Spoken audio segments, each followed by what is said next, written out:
welcome back to another episode of the Catholic Buzz Podcast. We're happy that you're joining us today, and today we're actually finishing off 4 episodes of our podcast that we've been focusing on topics around sex. So this is the last episode that we're doing on our series of sex. My name is Father Daniele, and I'm joined, as always, by Josh Sullivan over here. Josh, hello. Welcome to you. Thank you, yeah. And Matt Van Milligan over to my right. Hello. Matt, always a pleasure, Matt. Yeah, so we've had quite a month.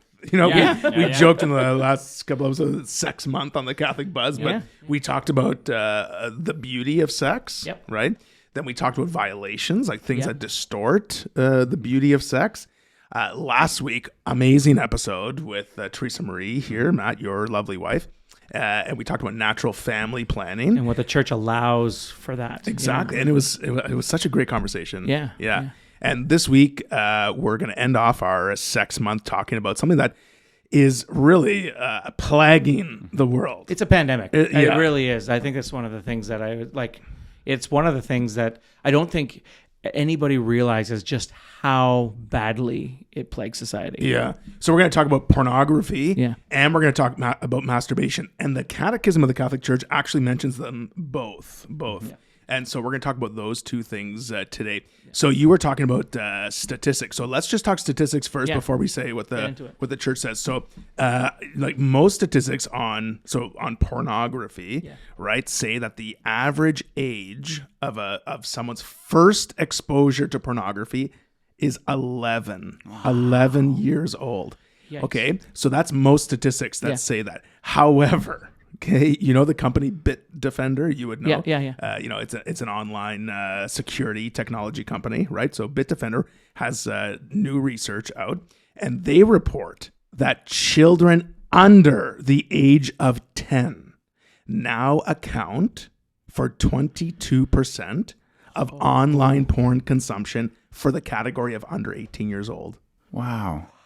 Scary. That's unreal. And like when I read this, it was like, it's sad. Just outside, just the scientific, like their brains aren't fully developed. Their brain, you know, like all that, like you know? And, you know, like you think about this age category, like these are children. These are children. Yeah. And, you know, me who works in the schools a lot, you know, you see people this age and it's just heartbreaking that this is something that's part of their life. Okay, so that's what Bitdefender said, that the under 10 age group is now accounting for 1 in 10 visitors to porn sites, as that's what Bitdefender's new research says. So that's crazy. So parents, if you think that your children aren't watching, and you know what, actually, you know, everyone has this age group that we're talking about. They're always on the iPad. They're always on an iPhone, or they're always on something. I think it's a failure a lot of times in a way of parenting, and you know, because having good parenting practices. I mean, nowadays it is kind of like not all parents for sure, but it's easy as a parent to say, get out of my hair. You know what I mean? And here's the thing. And so if they take their electronic device and go. And if this isn't on your radar, it may not. It may just be a blind spot for the parents. That this is my age group of parents, and a little bit like when I was, 13 and under. It was like it took me 3 days to download a song from Napster. Exactly. Right. Like we didn't have the technology at that time. No, it wasn't exactly. like the technology is really what kind of enables. Yeah. Okay, so more stats for you. Okay, you thought that so that was focusing on where people are first exposed to pornography. Okay, but here are some other stats. So every second, about 30,000 people are watching pornography on the internet. Wow. Every second. Okay, they say that 68 million search queries related to pornography are made every day. 68 million. 68 million. Search queries. Okay, that's 25% of total searches in the day. Okay, I know 35% of all internet downloads are porn. 35% of all downloads. That's crazy. It says 40 million American people regularly visit porno sites. It's crazy, eh? And I think what people don't realize is just how vast it is, like how available. Like I think something I was reading here said like a third of the internet is porn. A third of the internet is porn. And it's just so accessible. Like you were saying, like, you know, when you had to download a music file or something like that from Napster, it took a few days, right? And I think you're right. Like maybe parents who are parents to kids now, when they think of pornography, they think of like something that was available on the top rack of the magazine shelf or something like that, where it's like, you know, just by clicking it's accepted today as a regular thing, and it's kind of like one of those things that just happen. Like even when we were growing up, like we said, it would be like magazine and stuff because the internet was just getting going. But magazines, and you weren't allowed to buy magazines unless you were a certain age, if I remember correctly. I mean, I never tried, but I remember it being a big deal. You know, and so nowadays, like it just takes a phone and it's free all over the place. And like you said, like 35%, like. That doesn't surprise me for the reason that why people like whenever even my own stuff at home using searches and trying to show an innocent picture of something, whatever it may be, you know, like if we look up I don't know, something like if we look up Catechism of the Catholic Church, right, and you go to Google Images for that. And you scroll down, somewhere in there's going to be inappropriate like pictures. A provocative photo. A provocative photo. That leads to something exactly, else. Exactly. So like, it's all word queries. Eh? It's all that's, like... And that's... Like, that, like, there's been many times... Easter Bunny, I remember looking up one time, and I was trying to find a picture of the Easter Bunny so that we could print out in color and stuff. And the stuff that came up there, I was just like, oh, okay. Like, that's a good-looking Easter Bunny. I'm sure this person doesn't come to my house at night. But here's some more stats for you, okay? Yeah. The number of people using a work computer to access pornography was as high as 28%. Can I just speak to that? And the average visit length was 13 minutes on a work device. People don't understand. So the reason I wanted to say, I teach my students, I teach computers, and we talk about this. This is like a subject that we do address at points, just saying like you are in every person's intimate details, you know everything. Right. And so the privacy that comes along with being that person that gets to see everything, but also our duty is also to report everything, you know, and to not anything that's a violation. So depending on what the rules are of the specific work, you might have to write. If it's against the law, it's against the law. The awful stuff that's out there, but and that's reported no matter what. But like this one here, it's happened, and I know of computers that I've had to deal with that are work computers that have had that stuff on it, you know, and you have to kind of be like, okay, you cannot do this on your work computer. That's crazy. That's crazy to me. Okay, and how porn usage hurts teenagers. All the studies are showing that it raises the risk of depression. Okay, there's a serious, significant relationship between the amount of pornography a teenager uses and the feelings of loneliness, and including major depression that they have. There's a very significant link.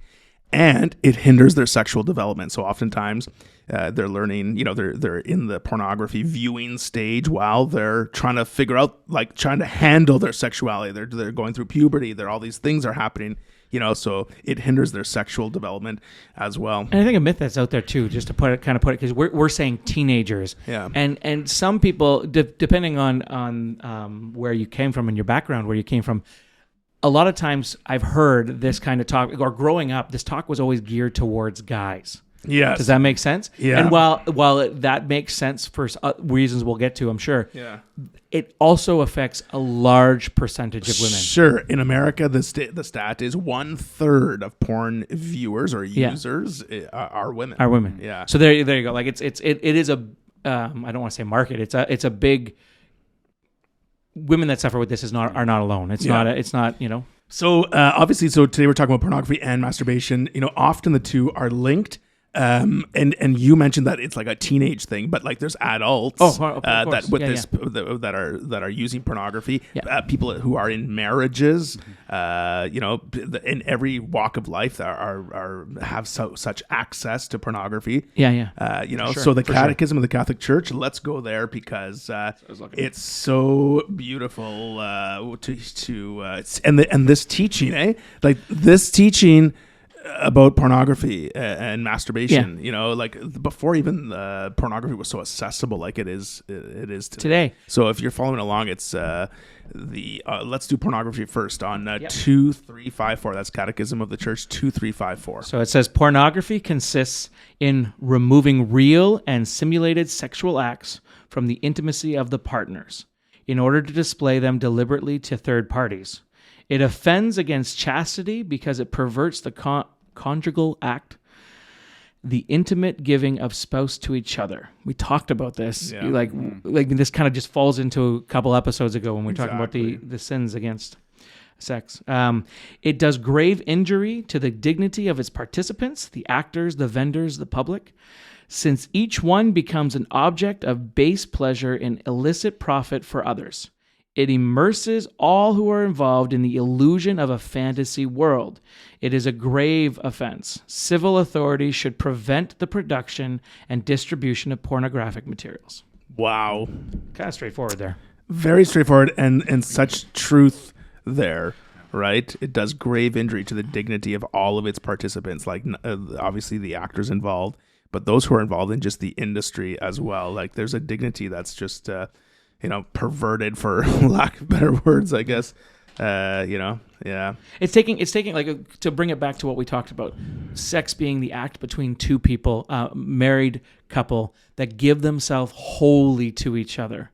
This is distorting that completely. You're having third parties, as it says, third parties are watching, but every part out that is involved in this is there's a problem with it, Yeah. So. Okay, and the other one? Catechism of the Church on masturbation, so 2352. Yeah. It says, by masturbation is to be understood the deliberate stimulation of the genital organs in order to derive sexual pleasure. Both the magisterium of the Church, in the course of a constant tradition, and the moral sense of the faithful have been in no doubt and have firmly maintained that masturbation is intrinsically and gravely disordered action. The deliberate use of the sexual faculties, for whatever reason, outside of marriage is essentially contrary to its purpose. For here, sexual pleasure is sought outside of the sexual relationship, which is demanded by the moral order and in which the total meaning of mutual self-giving and human procreation in the context of true love is achieved. So again... no bonding, no babies, right? I think we talked about this, but there's other things. I mean, we talked about it, Matt. I think you brought it up, or maybe it wasn't you that brought it up. We talked about it offline, maybe about in the sexual act, the oxytocin that's released. I mean, maybe Teresa brought it up too at the last episode, and that oxytocin is released when you orgasm, right? And so that oxytocin is used for bonding. If there is no human to bond to. It doesn't matter, or the bonding is misplaced onto objects of desire, or it's the lust after something else. Yeah. So the normal like bonding hormone that's released during, and it's released when a woman gives birth as well. That is like it's the bonding hormone that God gave us. So which is one of the things that makes pornography that much more kind of nefarious, because like a lot of times we talk about it as an addiction, as it's something like that people get into, but it gets to a point where it's habitual and it's like they can't actually break out of it even if they want to. But it's much worse because normally when you have kind of an addictive behavior, it releases dopamine in your brain. You like that dopamine, you continue in that behavior and it becomes addictive. With the addition of oxytocin, you're bonding to the behavior in a much deeper kind of chemical hormonal way. So which again, like people who are even a lot of secular psychologists, people are recognizing this. That celebrities too are standing up against it. That this isn't just a church is saying no because they want to control your behavior. It's no, this is a real problem, and this is a societal problem. And it's actually harming people's development. And it is. I think good that you brought that up, because it is an addicting natured quality to it. The other thing too, I was listening to some stuff in preparation for today, talking about how in releasing dopamine and oxytocin, part of the problem, one of the things I never quite understood, I knew it was bad from the church and everything else, but one of the things that I never understood from a scientific point of view, why would someone who's not religious or not doesn't have the faith or not Catholic, or why would they stand up against it? And so looking at the scientific part of view, one of the things that they talked about was specifically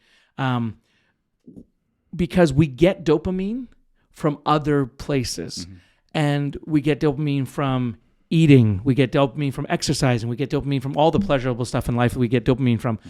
The problem with masturbating specifically, and then pornography that comes along with it, because they're linked, that act itself is a release of dopamine. You become immune to the levels of dopamine and oxytocin in your system. And so what happens is you have to start getting those fixes, if you will, on a more regular basis. So people that are addicted to pornography, it's not like a once a month type thing. It starts off that way, or it starts off as once in a blue moon because they fall into it, or whatever. But then eventually, masturbation and pornography, getting these dopamine releases come on a more frequent base and more until the point where it's out of control. And that's the other way. What happens there too is we get it from other, so if we're doing pornography, we might get it from softcore porn, if that makes sense. Meaning just basically things that are very sexual, but not actually pornography, if that makes sense. We might get those releases from that, and maybe that's how we started, or maybe that's how we were introduced to stuff. But then what happens is, because that's not doing it for us anymore, we're not getting that same oxytocin release, we're not getting the dopamine because it's not as exciting. And chemically, you're getting diminishing returns. Exactly. Yeah. You're becoming less desensitized to it. Just like alcohol, right? You take one drink and then eventually you have a couple more, and then alcoholics are drinking all the time, just trying to keep that buzz going. Same kind of thing when you're talking about pornography or masturbation. And so eventually it gets to the point where you start perverting the pornography that you're looking at. And so it becomes from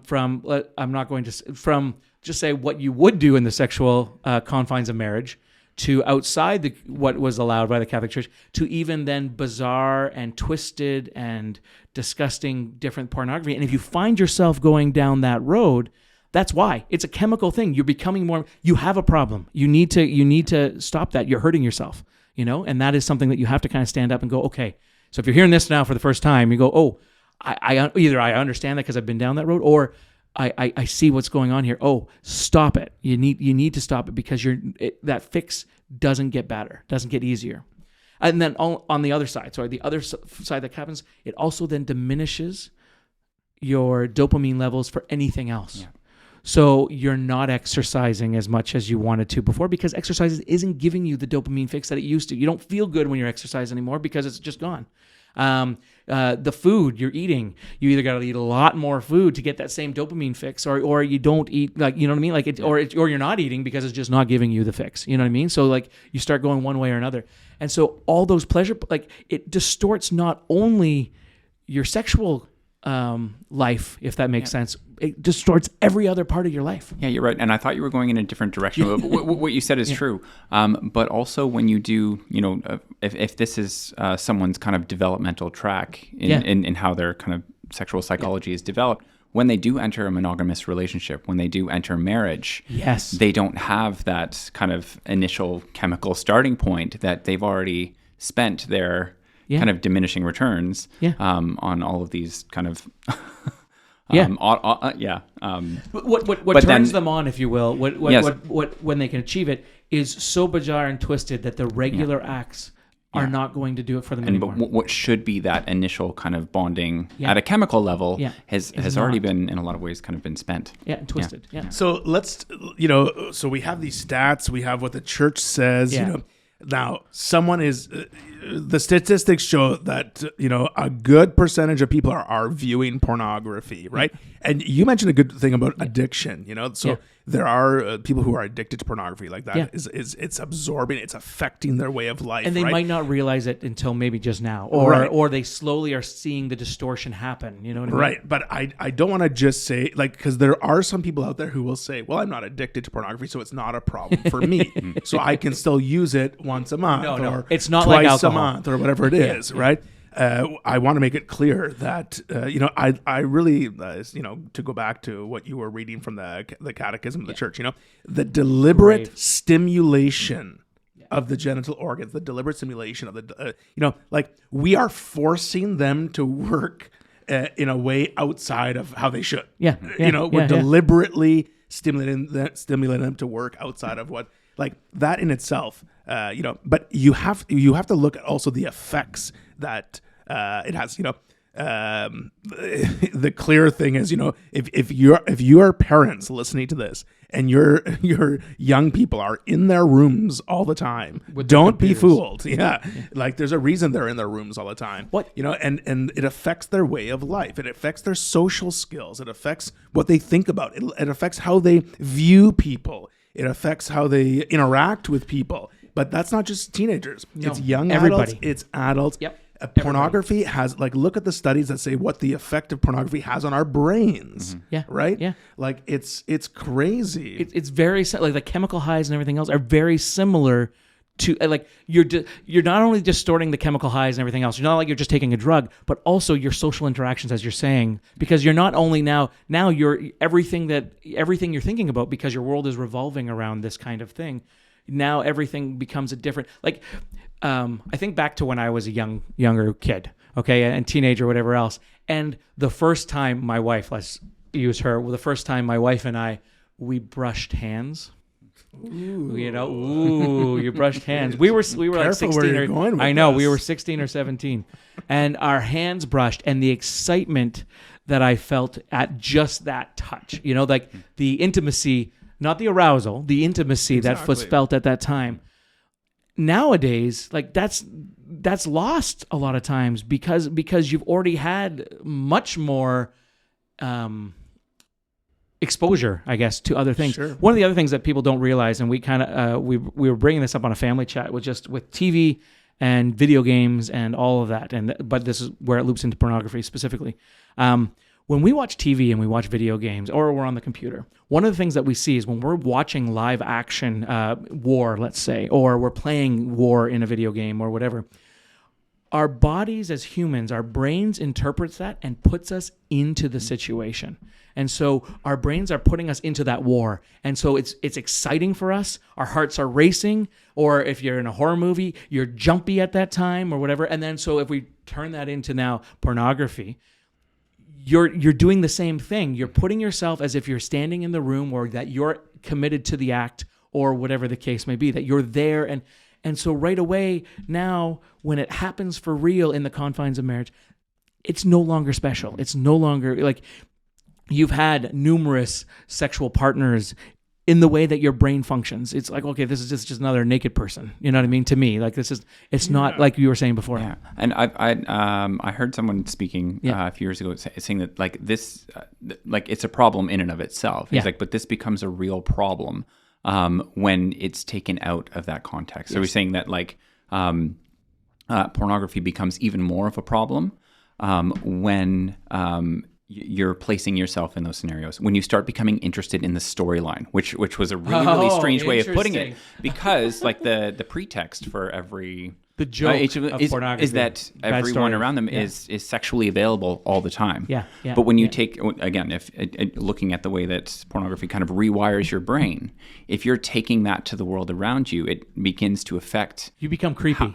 Yes. But because you think everybody wants sex. Yeah, you start imagining yourself in scenarios with people who you need to maintain a professional relationship with, or you have all of these, and it kind of ruins your ability to kind of perceive normal human relationships. I never thought of that. That makes a lot of sense. Yeah. It really does.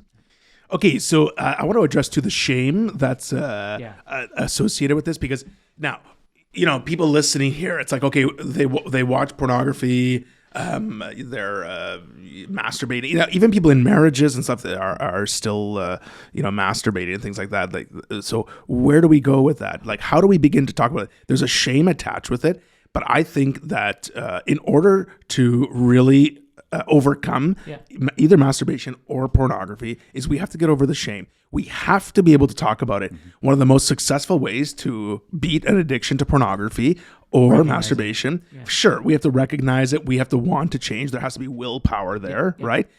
So like people have to take an honest look at themselves and say, what I'm doing is what I'm doing is hurting me. That's a good way of putting it. Yeah.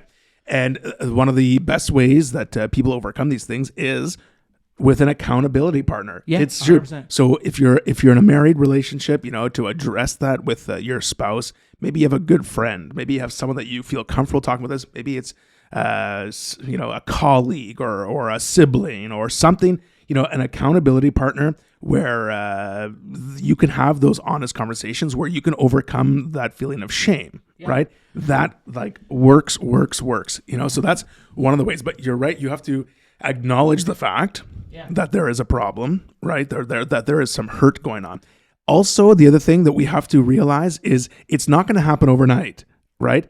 Like I was just talking with, she's a counselor at a seminary, and maybe she's listening to this episode. But I was just having a conversation about this with her, and she was talking about like how when she counsels people on this topic, that by the time people come to her, they've had like 10, 20, 25 years of watching pornography. And that has done something, that has rewired the brain, that has rewired our habits, that has led our life. If you think smoking is hard to quit. Yeah, it's going to take time to undo that, right? That makes sense. So people who think, okay, I've been watching pornography for 5 years, for 10 years, for 15 years, for whatever it is, like for those, for young people who maybe have been watching a shorter amount of time, let's say 5 years, quit now, because in 10 years, in 15, 20 years, it's going to be harder to quit. So there's this process of undoing that habit, of undoing the effect that it has on your brain, of the effect that even how you consume things, like you're saying, like seeing images, following stories, looking at people, like that has done a number to your brain, and it's that's going to take a while. That's going to take a process to undo. It makes sense too. So the very first thing as Catholics, if we really want to conquer this thing, we have to realize that the root here is a sin. Sure. Right. And so that it has a lot of biological that we're talking about, a lot of biological effects and everything else. But the best way to get over this is to go to confession. Sure. And that's not to say leave it until you get to confession to deal with this problem. This is stop now. Yeah. And get yourself to confession. You go ask, make an appointment with as a priest who hears confessions, I'm going to say this, that, people are sometimes embarrassed to bring that to confession because they're bringing it all the time. Right, like it's a sin they're struggling with, and they have to confess it like each week or every 2 weeks. Keep doing it because number one, we want to be in the state of grace to receive the Eucharist. That is the most important thing as Catholics. We want to be in the state of grace to receive the Eucharist, but the more we confess it, the more we are trying. We're trying to overcome that. The priest can help you in his advice to you when he knows that it's a recurring thing that you keep confessing. Like there's a different help there, instead of like those people who go around to different priests and it's like, okay, once a week, that's it. But like we just have to get over the shame. Sin is shameful because we have to admit something about ourselves we don't like. But there's joy and there's grace that comes when we admit it, when we ask for forgiveness, and the Lord grants us that forgiveness. So keep bringing it to confession. Be in a state of grace when you go to the Eucharist. Right? I remember asking a priest one time, I just feel so bad because I'm bringing the same sin over and over to confession. Mm-hmm. And he said to me, I'd rather you bring the same sin than try to commit new ones. That's the ongoing, right? Like, I'd rather hear this and we struggle with it and hear that you're struggling with it and try to get over it than. So you were mentioning like a lot of secular groups too have campaigns. Celebrities have campaigns against pornography. Lots of people talking about the effects of pornography that it's had on them. Like I can just think like Terry Crews, for example, has some good following online. There's a company called Fight the New Drug, and it tells the statistics. It's all over Instagram and TikTok, the stats on porn and how to overcome porn. And then they share beautiful stories of people who have overcome their struggles, right? For teenagers, I always tell them to go on Instagram and to follow His name is John Franco Martinez. He's the porn recovery coach. He's just a young man. Yeah. He's just a young man who has struggled with pornography and masturbation himself. Yeah. Right now on his Instagram, he says he's gone 700 plus days of porn free. Now he's helping other young people to do the same. Nice. Follow him on Instagram. There's lots of things. Jason Everett, another good one, a popular Catholic speaker, and his wife Kristalina. They write beautiful things about chastity, overcoming pornography. They focus on younger people, so their stuff is really easy to understand, and it has simple. A lot of... Go online. You're online anyways. Yeah. Chastity.com. Chastity.com is...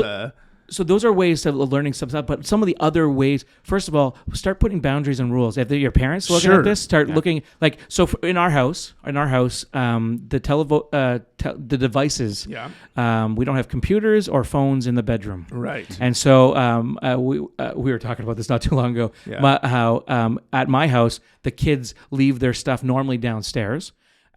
If they want to be on their phone, they're allowed to do that in the living room or our TV room or wherever, but they're not allowed to do that in their room. Now, I also am raising 4 boys, and I'm very particular about this. But their phones, so like my son sometimes will go up and charge his phone. He'll be on his phone or something, and it'll be in his pocket. He'll charge it just outside his bedroom in a little container that we have there. That's okay. It's outside the bedroom. It's allowed to be in the hallway. That's fine. If he has to check something or he's worried about a text. If this is not a possibility for you for whatever, I have alarm. I heard this a couple of times from teenagers. My phone wakes me up. Then put it across the bedroom. Yeah. So you have to get up. It's charged up. The alarm is still going to wake you up. Yeah. But you don't have the opportunity for this sin. And so getting yourself out of that opportunity of sin, meaning if I'm on a diet, I'm not going to keep a chocolate cake in the fridge and really hope that I don't eat it. And I'm specifically not going to keep a chocolate cake right on the counter in front of me while I'm sitting there trying to eat healthy. Like you just don't do that. So you raise a really good point. Like part of the Catholic life is to avoid the near occasion of sin. Yeah. And so for someone to really reflect on what are my triggers? Mm-hmm. When do I use pornography? When do I when am I exactly? Yeah. Is it late at night? Yeah. Then my phone has to stay somewhere else. Yeah. Is it when no one's home? Then I have to have a backup plan. Yeah. Is it am I tired? Am I hungry? Is there something else going on in my life? Am I angry? Am I feeling sad? Yeah. Lonely. Yeah. There's some. Am I just mindless? Some people just mindless scrolling through the internet. They land on something. You're bored. And to catch yourself, this is my probably biggest thing is when we know our bodies. Yeah. When you know that you're about to head down the wrong path, there's that moment where you have a choice. Yeah. It's time to change the channel in your head. Yeah. It's time to get up and move, because if you stay 1 minute longer, you're done. Yeah. When you first realize, when you first see, sometimes things pop up, sometimes things scroll by. When you first see that it's time to stop, it's time to get up. And realize that your instinct is not to do that. And I mean, your brain is telling you want to, maybe your heart is telling you want to, but your body and your mind are saying, don't, I want that fix. Exactly. Right? And so realizing that you have to control that you are on control. Because if you're not, you're just an animal. You're just an instinct. Yeah. Right? And animals deal on instinct. Animals can pleasure themselves whenever they want. But they don't have that thinking capabilities that we have. It's so true. So we've listed a few things that people can do. You can, if someone has to see a counselor or talk to your doctor or talk to your pastor or something like that, find an accountability friend. There's lots of resources online. We're going to share some after this episode is done, so to help people. And if people want... I was going to say, if you don't think you have a problem, but you still watch pornography, I'm going to challenge you right now, because this is something that was brought to my attention, which was really good. Just get a counter. You can get a counter for days of smoking if you want, or whatever the case may be. You put it on your phone, and you check off every day. So it just asks you, have you smoked today? And you can say, no, I haven't smoked today. Okay, I haven't. And see, and all of a sudden, oh, you know what? I'm doing this a lot more frequently than I thought I was. You know what I mean? Because this is, like I said, it doesn't seem to be a big deal until all of a sudden you're too late. All right. Well, thanks for the discussion. If someone wants to leave us a comment, you can do so at the Catholic Buzz Podcast at gmail.com, or you can comment right on our YouTube channel, our Instagram, or our Facebook. So thanks for the chat, guys. For Josh Sullivan and Matt Van Melgen, my name is Father Daniele. We'll see you next time on the Catholic Buzz.